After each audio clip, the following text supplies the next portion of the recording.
16 જાન્યુઆરી 2024 પાકિસ્તાન ઉપર ડ્રોન અને મિસાઇલથી હુમલો કરવામાં આવ્યો. આ હુમલો ભારતે નથી કર્યો, આ હુમલો કર્યો છે ઈરાને. સ્વાભાવિક છે કે આ ઘટના હવે એક ઇન્ટરનેશનલ મુદ્દો બની ગઈ છે, પણ ઈરાને પાકિસ્તાન ઉપર હુમલો કેમ કર્યો, પાકિસ્તાનમાં કોની ઉપર હુમલો કરવામાં આવ્યો અને આ ઘટનાના પરિણામો શું આવી શકે છે એ થોડું ડિટેલમાં જાણીએ.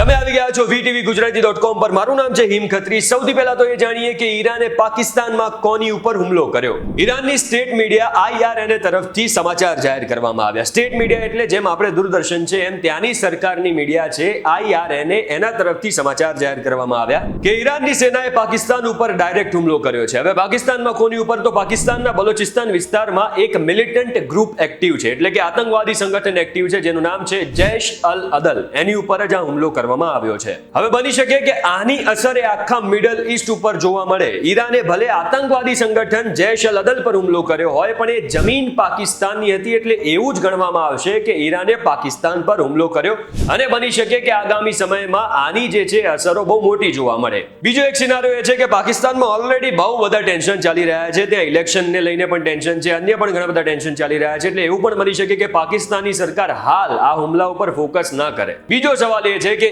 ઈરાને હુમલો કેમ કર્યો? તો એવું નથી કે ઈરાને પાકિસ્તાનની કોઈ બહુ ભીડ ભાડ વાળી જગ્યા ઉપર કે જ્યાં બહુ બધા લોકો રહેતા હોય ત્યાં હુમલો કર્યો છે. એવું નથી. ઈરાને હુમલો કર્યો છે પર્વતીય વિસ્તારમાં કે જ્યાં આતંકવાદી સંગઠનો એક્ટિવ છે. પાકિસ્તાનનો જે સૌથી મોટો પ્રાંત છે બલોચિસ્તાન, કે જ્યાં મિલિટન્ટ્સ દ્વારા આઝાદીની માંગ થઈ રહી છે, ત્યાં જ આ હુમલો કરવામાં આવ્યો છે. અહીંયા એ સવાલ થાય કે આ આતંકવાદી ગ્રુપ કયું છે? તો જેમ મેં અગાઉ કહ્યું એમ આ આતંકવાદી ગ્રુપનું નામ છે જૈશ અલ અદલ, અને આ આતંકવાદી ગ્રુપ, મિલિટન્ટ ગ્રુપ, એ અલગ બલોચિસ્તાનની માંગ કરી રહ્યું છે, આઝાદીની માંગ કરી રહ્યું છે. આ જે આતંકવાદી સંગઠન છે એ સુન્ની મેજોરિટી વાળું સંગઠન છે, અને સામે ઈરાન દેશ એ શિયા મેજોરિટી વાળો દેશ છે. હવે જો તમને ના ખબર હોય તો કહી દઉં કે પાકિસ્તાનમાં પણ બલોચિસ્તાન છે અને ઈરાન જોડે પણ થોડું ઘણું બલોચિસ્તાન છે.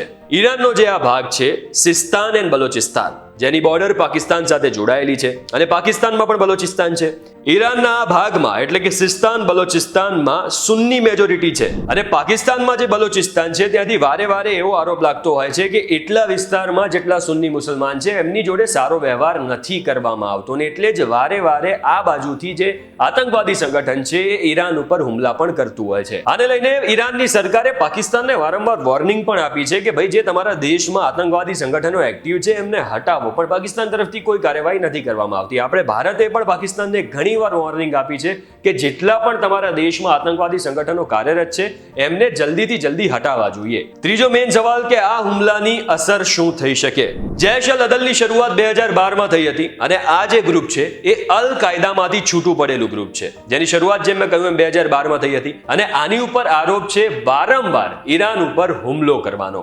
એવી પણ થિયોરી છે, એવું પણ માનવામાં આવે છે કે સાઉદી અરબથી આ જે ગ્રુપ છે જૈશ અલ અદલ એને ડોનેશન મોકલવામાં આવતું હતું, કારણ કે ઈરાન અને સાઉદી અરબ પડોશી છે અને આ બંને દેશો વચ્ચે પણ બનતી નથી. અને સાઉદીમાં પણ સુન્ની મુસલમાનોની મેજોરિટી છે, એટલે કે હાલ મિડલ ઈસ્ટમાં જીઓ પોલિટિક્સ કંઈક આ રીતે કામ કરી રહ્યું છે. પાકિસ્તાન તરફથી પણ આને લઈને રિપ્લાય આપવામાં આવ્યો છે કે આ હુમલાથી અમારી સંપ્રભુતાને નુકસાન થયું છે અને આના ગંભીર પરિણામો ભોગવવા માટે ઈરાને તૈયાર રહેવું પડશે.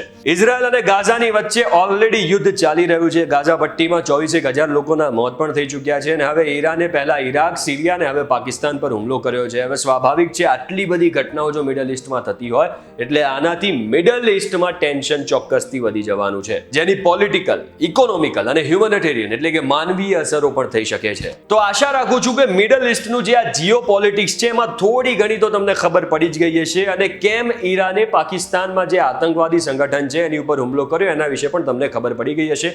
જો આજના ડેલી ડોઝનો એપિસોડ કામનો લાગ્યો હોય તો વિડીયોને શેર કરજો, લાઈક કરજો, અને આવા જ અન્ય ઇન્ફોર્મેટિવ વિડીયો માટે જોડાયેલા રહેજો VTV Gujarati.com સાથે.